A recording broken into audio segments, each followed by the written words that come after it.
Welcome. This is the first event in our Food in Wisconsin Idea series of 2018. We are trying something new this year. We've been doing this for the past couple of years, but we're taking it live via Zoom video conferencing this year. And as you might already be able to tell, it might take us a couple shows to iron everything out. So if you could bear with us through that, it would be much appreciated. This month's event is celebrating a new book that's come out of UW-Madison called Good Food, Strong Communities.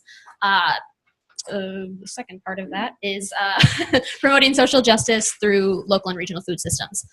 We have a lot of authors we want to bring up today, and we have a few short videos that we're going to share, so we'll get things rolling.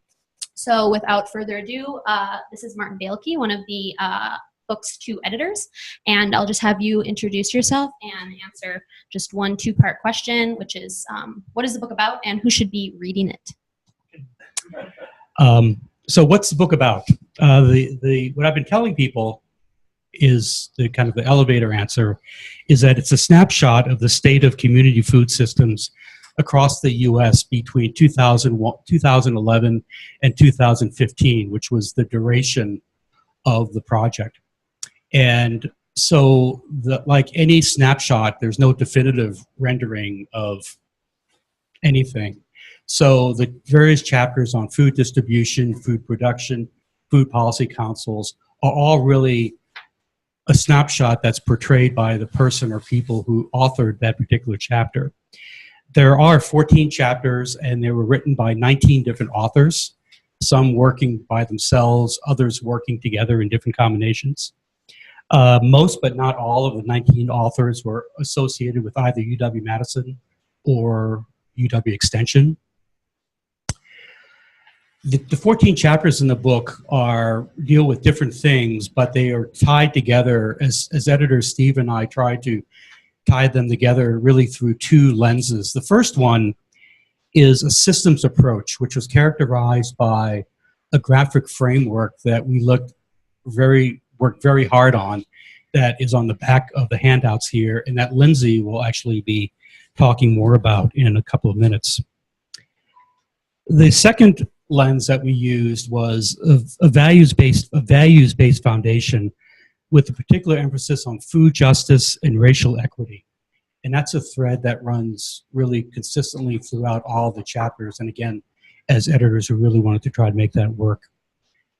Adding flavor to the book, to the 14 chapters, are sidebars by a number of our project partners in all the cities that we worked with. So it's not just the voices of people that were associated directly with the project team, but there are people that we went and actually looked at their projects and later asked them to write about.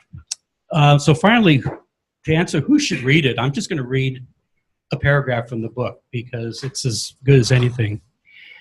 We hope that something in this compilation will appeal to or be useful for community-based food project practitioners, food system activists, extension service educators, academics, food policy advocates, and anyone who understands and appreciates the challenges involved in creating just, healthful, and sustainable food systems.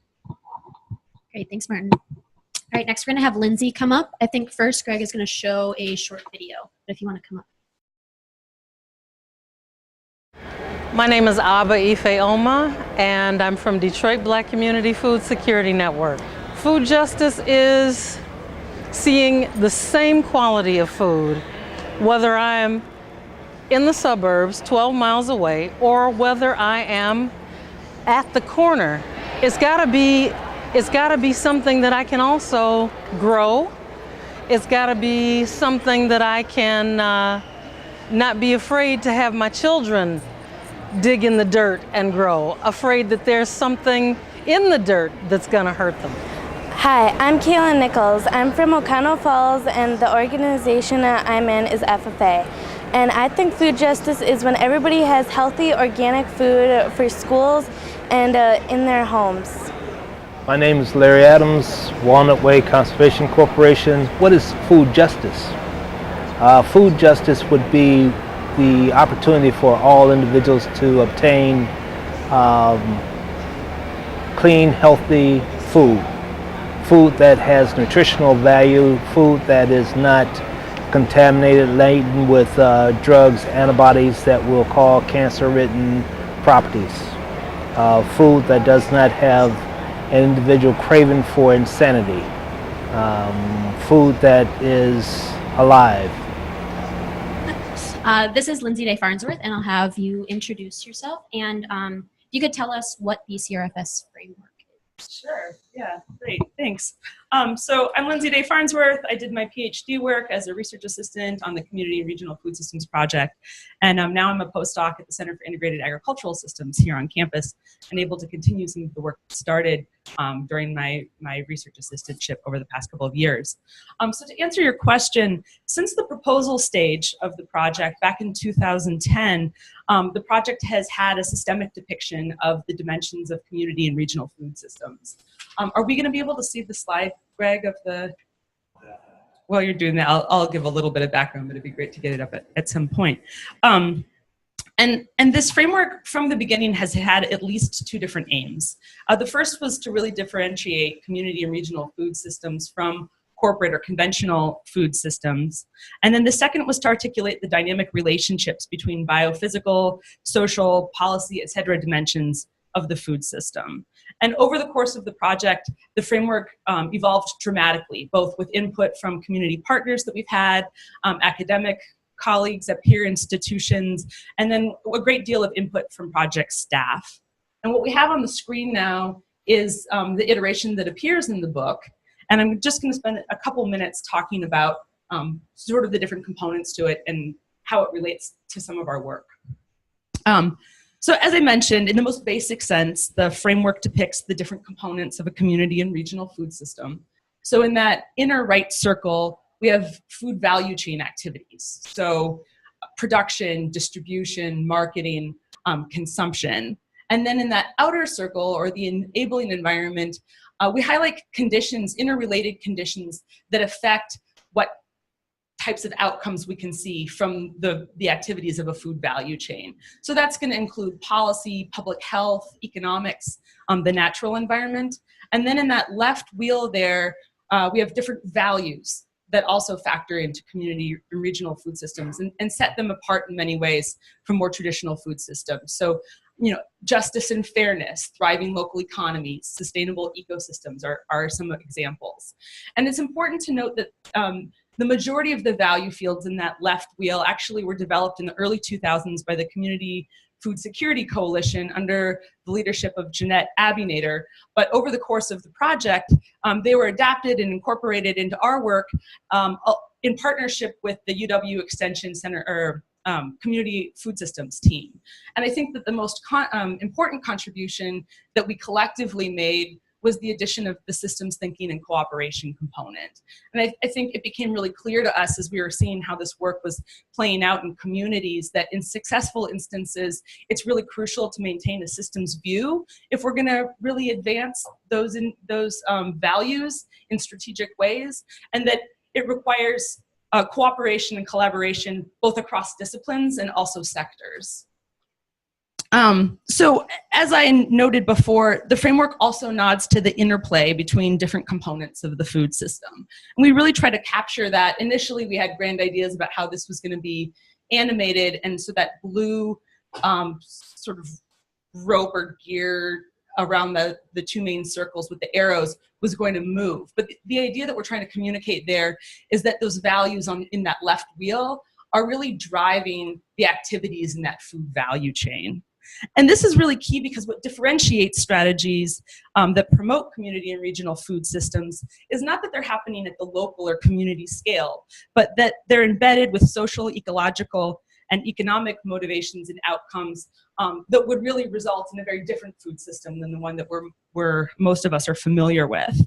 So for example, policies that promote living wages for food workers or small-scale diversified agriculture are going to be policies that are changing the conditions, that enabling environment, and ultimately changing the way that activities within that inner wheel are happening. So they're going to change, they would change the shape of production, they would change the economics of the food system, and then bring about the types of values that we see in that left wheel. So we would hope that through such policies, we would see more economic justice in the food system. We'd see more thriving rural economies, with active local farms.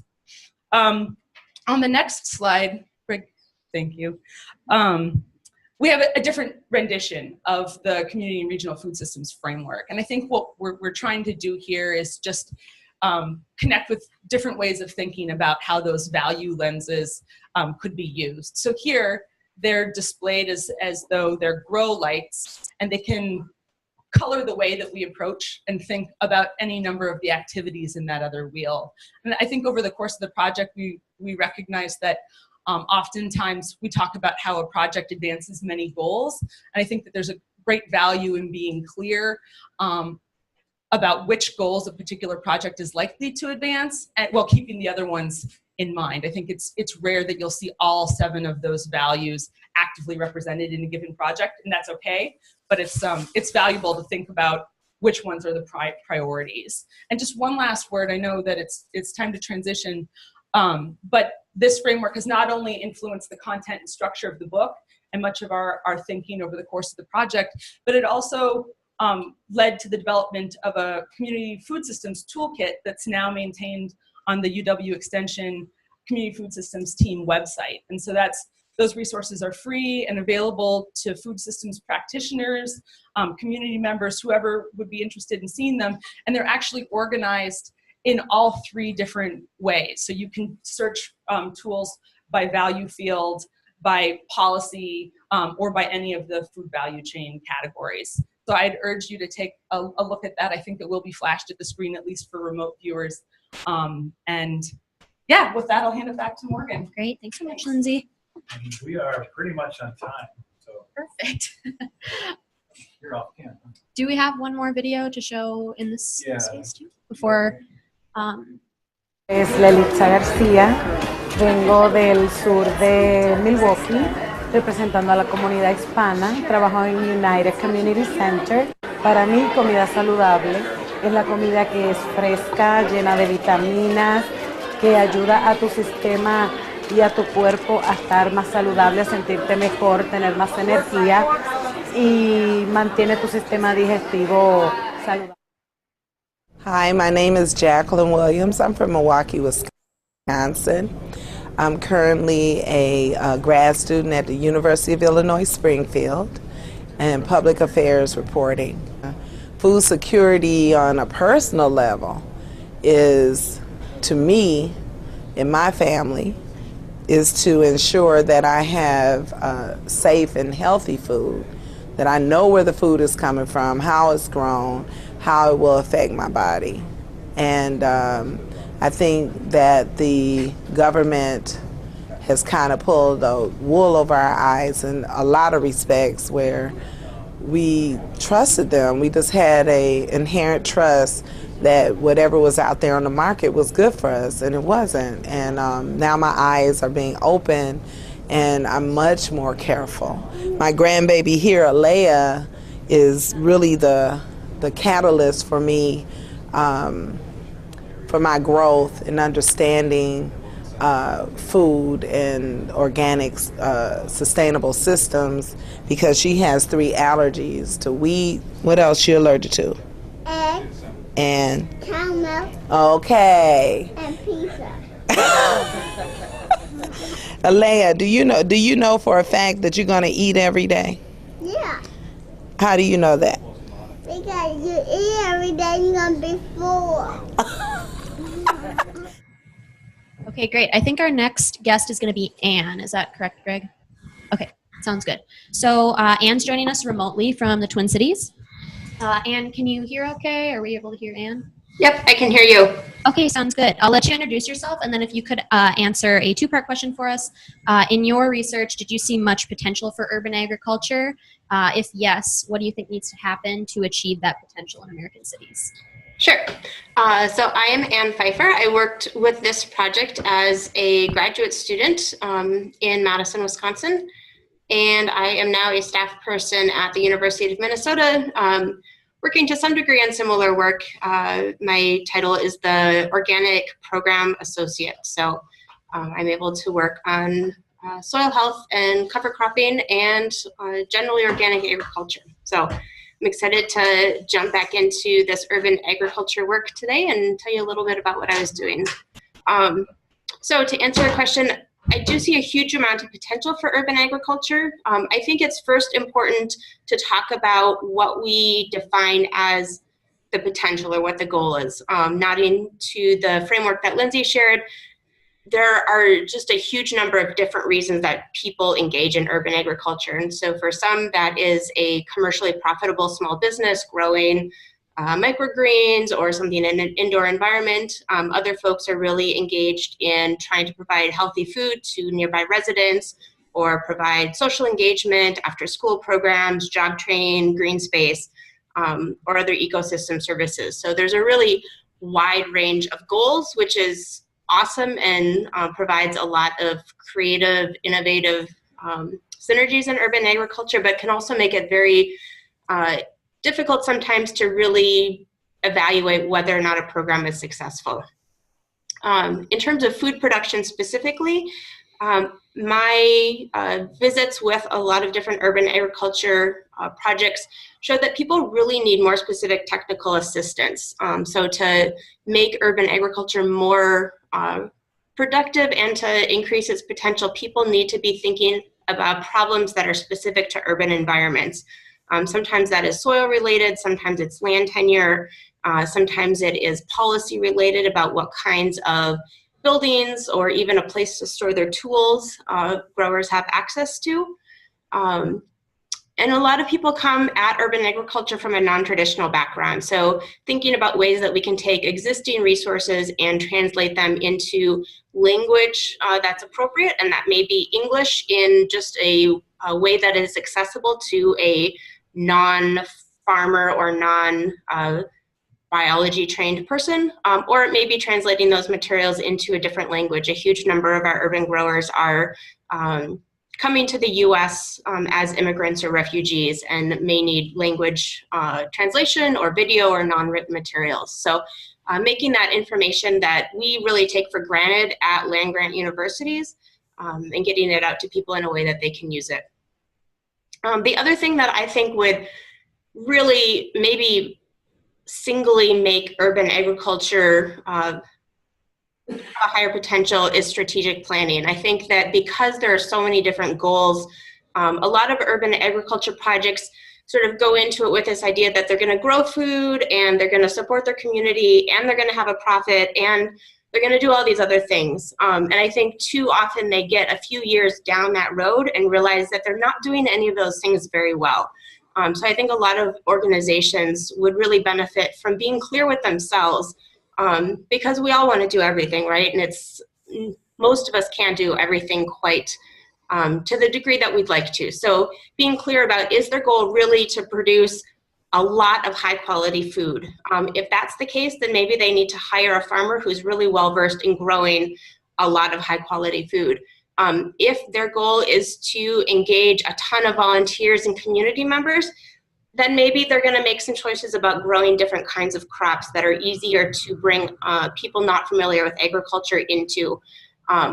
Both are amazing, good, worthy goals, but they might make different choices on the ground depending upon which they want to place higher value on. Similarly, is their goal income, or is their goal providing food to local communities? If people need low-cost food, that might be in conflict with an organization having strong income. Both worthy and fine, but an organization really needs to be intentional about how they're placing that value. So. Alrighty, great. Thanks again, Anne. I think next up, we're going to have Donnell come up, as well as Desiree, who's on Zoom, to talk a little bit about the People program and the urban food system curriculum. I'm going to share screen.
All right, so if you want to pull Desiree up onto the screen. So instead of talking to you guys about the people program or the curriculum that I know you and the team developed over the past 6 years, I wanted to ask you a question.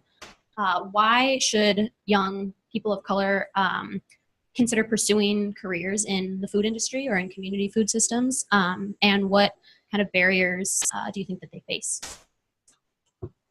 Sure. So yeah, I'll take a stab at it first. I guess, the biggest things that I've seen entering into the food industry is, one, there's a lot of jobs out there. There's a lot of jobs that people don't even realize are jobs. So for young people of color to step into this industry, it would benefit them not only to make some extra income, but also learn a little bit more about the industry. I think a lot of young people don't necessarily understand food as much as they should, in the sense of how do nutrients impact their health? How does that impact, their daily activities? If, say they put something into their body and they get a headache a couple hours later, what is the root reason of that? So I think it's just really important, not only from a job standpoint, but also an educational standpoint for them to actually learn about the industry. But, some of the biggest barriers that they face is the fact that not a lot of young people of color attend college, that, a lot of these jobs demand degrees in order to do more management work. Young people of color tend to see jobs that are like factory workers that don't necessarily see a job. And not to say that that's not a good job. I do think it's a great job. But, when we're talking about a lot of other issues such as income inequality, that's one of the biggest things that we see in the food industry is, people of color typically having these jobs that pay a lot lower than they actually deserve. So I think I'll lead it towards that and give Desiree a chance.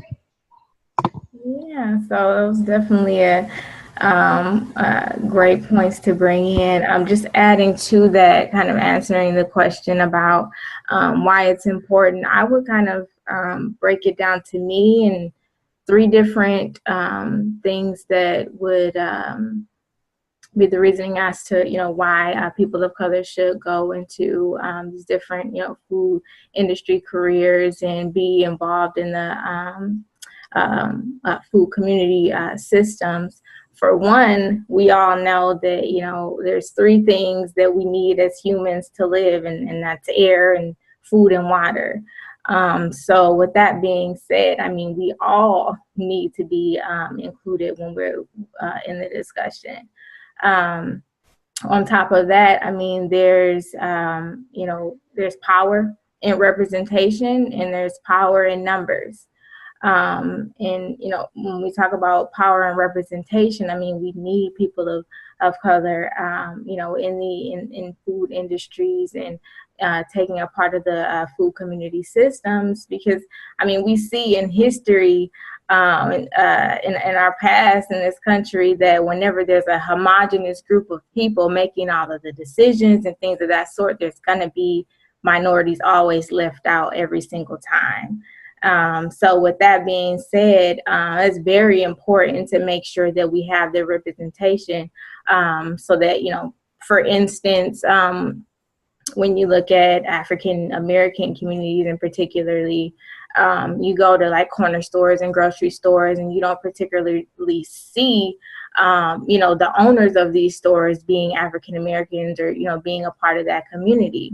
Well, that's very, kind of dangerous in some sense, because, whenever that business in that particular community becomes inconvenient, that owner not having a stake in that community, has no reason, to not say, okay, I'm going to uproot this, grocery store and take it elsewhere.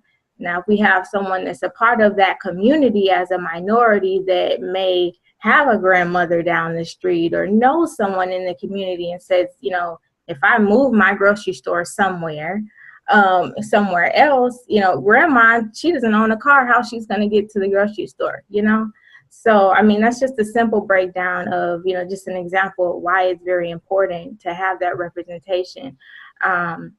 And then when we, think about the whole concept of power in numbers, well, we need different, people of color from different walks of life. Of course, my perspective is going to be different from Darnell's, and we're going to, be able to contribute in different fashions. So we need more numbers, so that we can distribute our experiences and our, things that we can contribute across the food system, across, the food industry. So, no one is left out.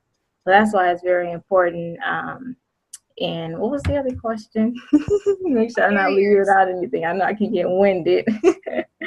And what are the obstacles? The two things I would say just quickly for people of color is exposure. And Donnell kind of hit on that. A lot of people of color, especially urban city youth, particularly ones going to public schools, a lot of public schools, they're not, teaching students about the different career paths in the food industry. So they go home and the closest they are to food is going to a grocery store and then coming home and cooking it. So then when it's time to go to college, that's the last thing on your mind is, whether I could be a food scientist or, if I could, own some land and become a part of a community, urban garden, wherever the case may be. So it's that, and, just the history of it while, building curriculum for the pre-college program, urban agricultural program. I heard a lot of sayings that, we don't really want to become a farmer. That reminds us of slavery as minorities. So that's another obstacle that I found with people getting more, involved in the whole food system and food industry. So I could go on and on, but that's my little snippet. Don't want to take too much time. All right, I think Greg's got another video for us. Thank you both so much. Mm-hmm. Hi, my name is Portia Lundy. I'm from Tallahassee, Florida. I'm representing the Tallahassee Food Network. I actually love greens. I love kale and I love arugula. Ever since I discovered it was introduced to me in November of 2011. I put it on everything. I cook with it. I saute it with it. I eat it raw. I had a salad last night with salmon on top. It's beautiful. Hello, my name is Ana Aragon. I'm from Barcelona, Spain, and I'm doing an internship in Michael Fields Agricultural Institute. I choose which is my favorite veggie, and my favorite veggie is an artichoke. Here, I think that you are not familiar with it because it needs a lot of hot, and it's a beautiful plant. It's like a flower, and it's good because it's like a mysterious. No, there are a lot of leaves. You have to discover the leaves, blah blah blah blah, and then there is the flower, and it's really delicious. My name is Will Allen. I'm a farmer and founder and CEO of Growing Power, a not-for-profit organization in Milwaukee, Wisconsin. My favorite vegetable. Over the years, I've eaten just about every vegetable you can eat, but my overall favorite, I would say, is okra. I like growing okra, and I think you should grow what you like to eat. Alrighty, our last speaker is Steve Ventura. He's going to come up, introduce himself, and wrap things up for us. Great, and we are going to leave some time for question and answers, discussion, etc. As introduced, I'm Steve Ventura, professor of environmental studies and soil science here at UW-Madison, and I'm going to talk just a bit about what this all meant. If we didn't give enough background, this was a 5-year, actually turned out to be about 6.5-year USDA-supported research, outreach, education, and advocacy project. Started in early 2011. And when people ask me about it, I say it was a big sprawling project with lots and lots of activities going on. And we've got a little snippet of some of that, and there's some more of it in the book that came out of this project. I've been asked, what are some of the key lessons that came out of all of this, and I'd like to just briefly highlight a couple of them. Back in 2010, when we first started talking about this project, there weren't a whole lot of people that were talking about food systems. We've seen huge growth in the last 8 years in this topical area, and one of the very important things that has emerged is the issues of access to healthy, safe food is also deeply imbued with race and culture and economy in this country. One of the reasons why we've tried to bring in people of color in this project and feature them in some of what we're talking about here today is because this really is deeply tied to issues of race and poverty. 2 entire chapters in here are highlighting the stories in Chicago and in Detroit, where people have taken control of their local food systems. One of our taglines for this project was discovering innovations and promoting successes. And truly in Detroit and Chicago, there have been some wonderful successes.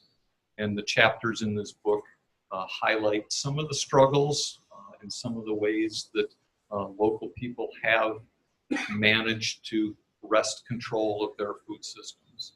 One of the fun and interesting short pieces in here is by Neelam Sharma from Los Angeles, who talks about the history of the Black Panther Party.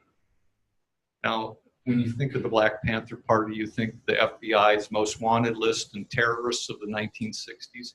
Well, one of the important things to find out is that they were also very much interested in community development and used food system activism as one of their strategies. So 50 or more years ago, people were talking about food sovereignty and what food systems are all about. The other lesson for me that comes out of this is that we can make academic community partnerships work. If you chop off the $1 million of indirect costs that the university takes, this was then a $4 million project. Half of that, nearly $2 million, went to community organizations as part of this project. I think that that is somewhat unprecedented. It involves lots of effort to work with the bureaucracies that are involved, but it does mean that there can be successful community academic partnerships, and a lot of progress is made in the process.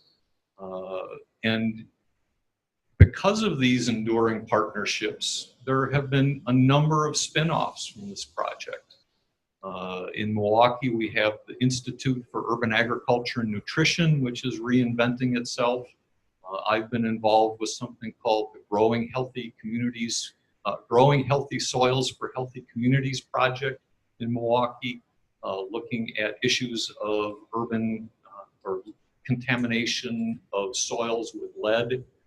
Greg is leading a project looking at food waste composting, looking at it from a systems perspective to figure out how we can have less food going into landfills and more food waste going into building healthy soils.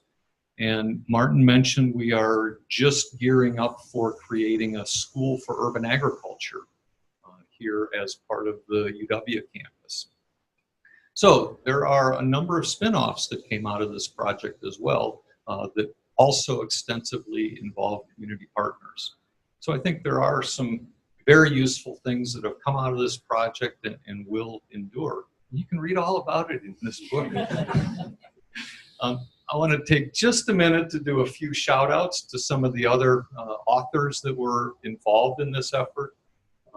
First off, you just saw Will Allen. He was the co-principal investigator on this project. Many of you probably have heard that Growing Power is no longer in business, but the legacy of Will undoubtedly live on for a long, long time. He has inspired hundreds and hundreds, if not thousands of people to better understand their food system and play an active role in changing it. So this, the forward in this book and really a lot of the effort was due to his inspiration.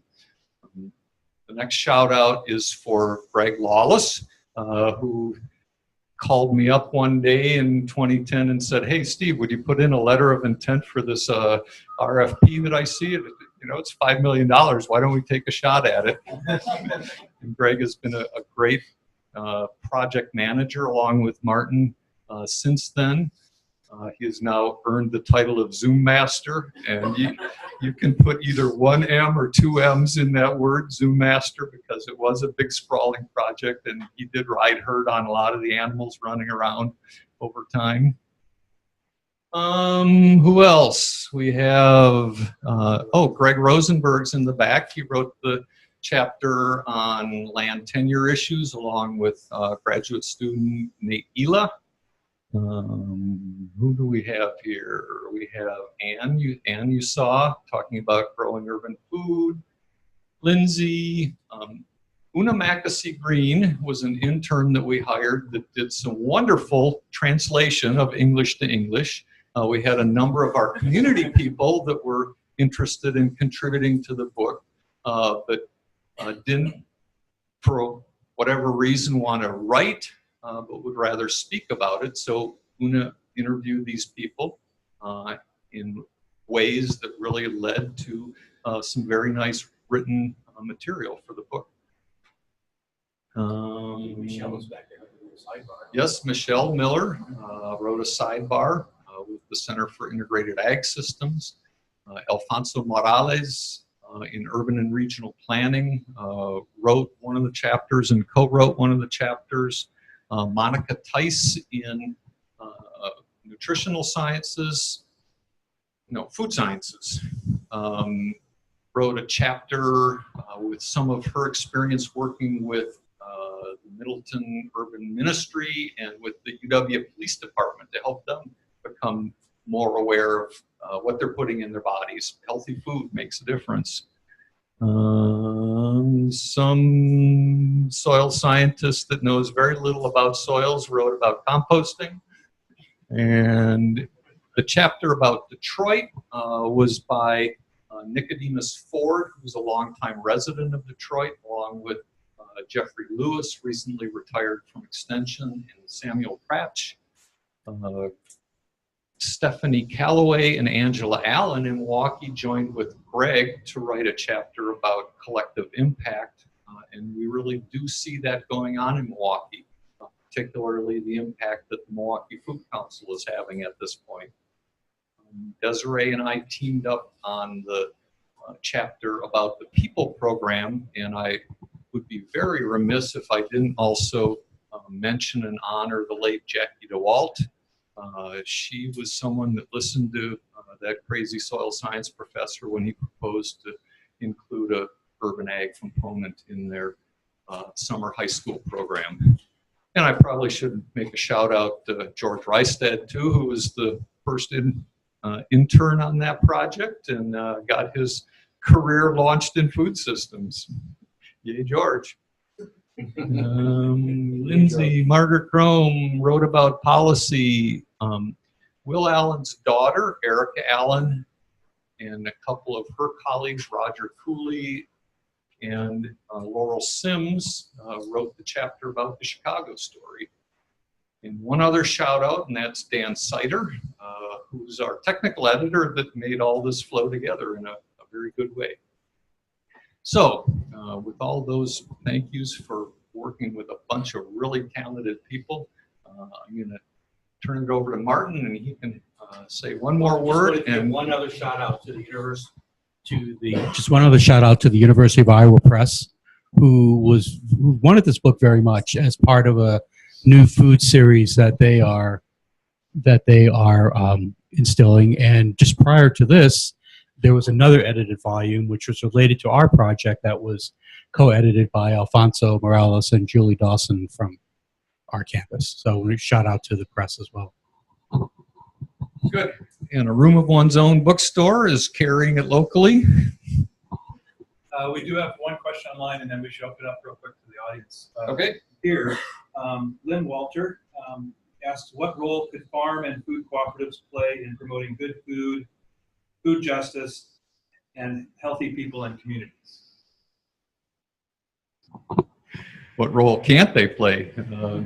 Talk about it, get out in your community, make things happen. Steve, here's a question for you, or anybody involved in the project, really.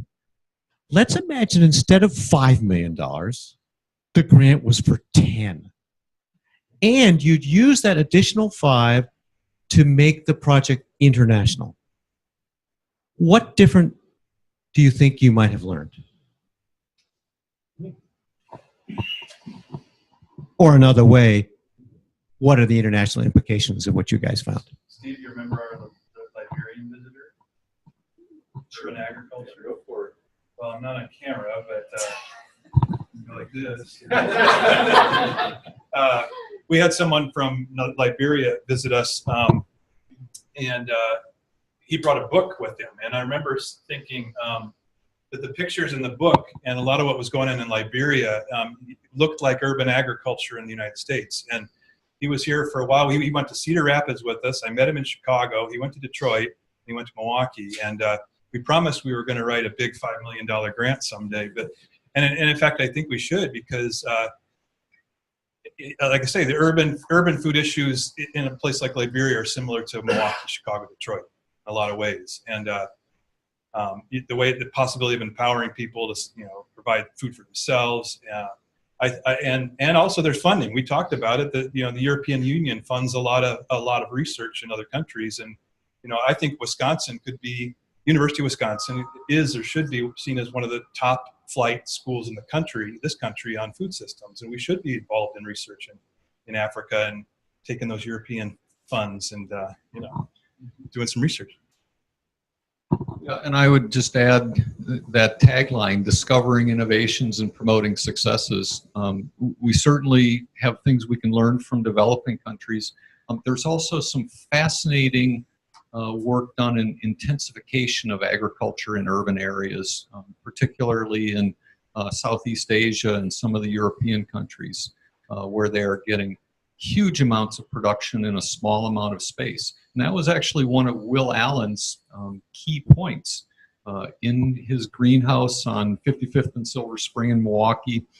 He figures he was making, I think the figure he used was $5 a square foot.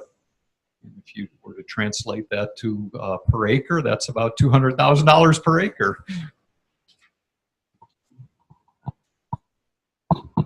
Well, Mike, that's a really interesting thought. And my response to that was, or my first reaction was that, the CRFS project scanned over 7 cities over the U.S. We didn't give a lot of thought to which those 7 cities are, because I think we knew that what we would find would not be significantly different in Los Angeles versus Chicago, but it would be flavored by the different situations in each city. But when I think about projecting this internationally, clearly the thinking about what parts of the world you would study would be much more critical and involved than they were when we spread ourselves out around the United States. And I think another fundamental question would be, do you go globally? Do you look at Asia? Do you look at Europe? Do you look at Western Europe, Eastern Europe? Do you look at Africa, Southern Africa, Northern Africa, everywhere?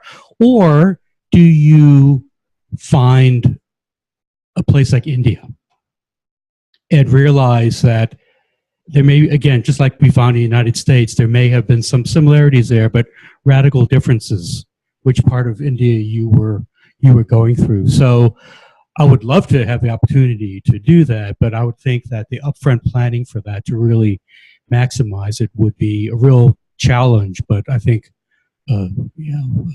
extremely interesting challenge to take. So that's that question.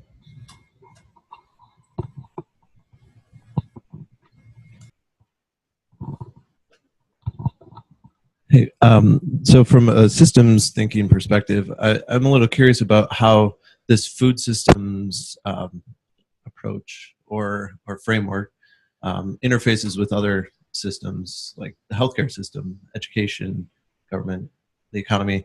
If someone, I don't know who's qualified to speak on it, but I'm very curious about how this system's model and this system's approach sees itself nested within other complex systems.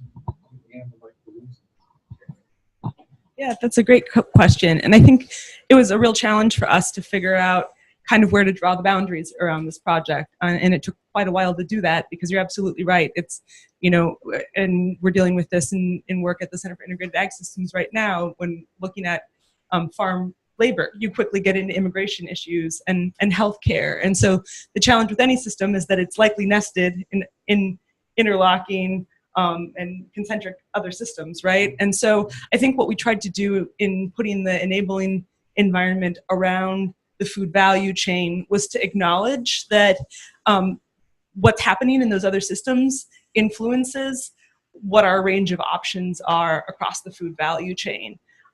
And, you know, if we make policy changes, that creates new opportunities in production and marketing and distribution, but at the same time sort of leaving those other systems enough out of the picture that we could focus on specific things and actually try to move the needle on them. And I think that's the challenge always, right? Is how do you hold the part and the whole at the same time?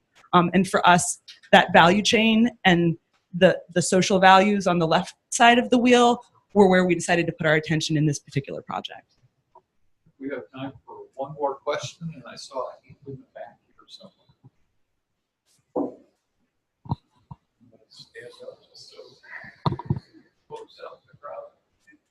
Yeah, so this is a great overview. I just had a question on kind of how you landed on book as the final deliverable, and maybe I missed something about how else content from the project will be shared.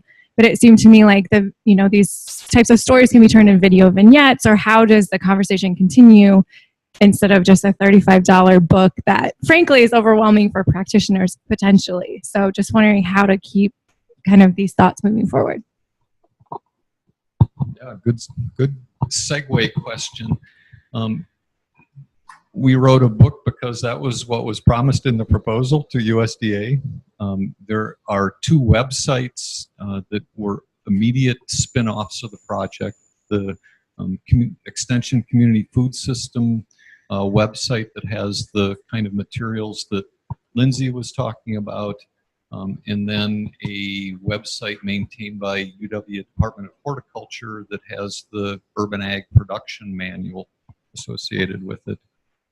Beyond that, I think that the other form of dissemination is these additional projects that have spun out of it. Hopefully the School for Urban Agriculture will perpetuate some of the lessons that emerged as we came along. We are about out of time here. Yep, I was going to say we can continue these discussions across the hall in a more informal way. There is food and libations over there, and we'll give Morgan the final word. All right, thank you everybody for coming. Just a couple quick wrap-ups. There's going to be a recording available of this event sometime tomorrow on the Food in Wisconsin Idea website. Greg is going to add that link in the chat box. We're also looking for input on future topics, and that can be a link to that is going to be on our website as well as the next email that we send out. We'll have the link in there. Please join us next month in this same space on February 22nd, same time.